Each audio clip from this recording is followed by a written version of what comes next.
শেষ হয়ে গেল রহমত, মাগফিরাত আর নাজাতের মাস। আকাশে ঈদের বাঁকা চাঁদ, কিন্তু মনে আজ বিদায়ের সুর। জানেন কি, আসমানে এই রাতটিকে বলা হয় লাইলাতুল জায়েজা। এটি আমাদের সারা মাসের পুরস্কারের রাত। আমাদের প্রিয় নবী সাল্লাল্লাহু আলাইহি ওয়াসাল্লাম বলেছেন, পুরো রমজানে আল্লাহ যত মানুষকে ক্ষমা করেন, এই এক রাতেই তার চেয়ে বেশি ক্ষমা করেন। আমাদের সালাফরা এই রাতে উৎসব না করে ভয়ে কাঁদতেন। তাদের মনে একটাই ভয় ছিল যে আল্লাহ সুবহানাহু ওয়া তাআলা কি আমার আমলগুলো কবুল করেছেন, নাকি আমি দুর্ভাগাদের দলে রয়ে গেলাম।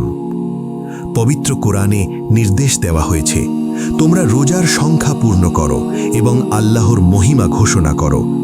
তাই প্রিয় ভাই ও বোন, আজ রাতটি কেবল আড্ডার নয়, এটি রাব্বুল আলামিনের কাছে মজুরি বুঝে নেওয়ার রাত।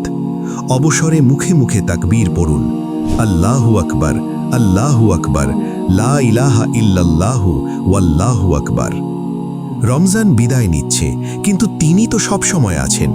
তিনি যেন আমাদের খালি হাতে না ফেরান। মহান আল্লাহ আমাদের আমলগুলো কবুল করুন এবং ক্ষমা করে দিন। সবাইকে ঈদের অনেক অনেক শুভেচ্ছা। ঈদ মোবারক।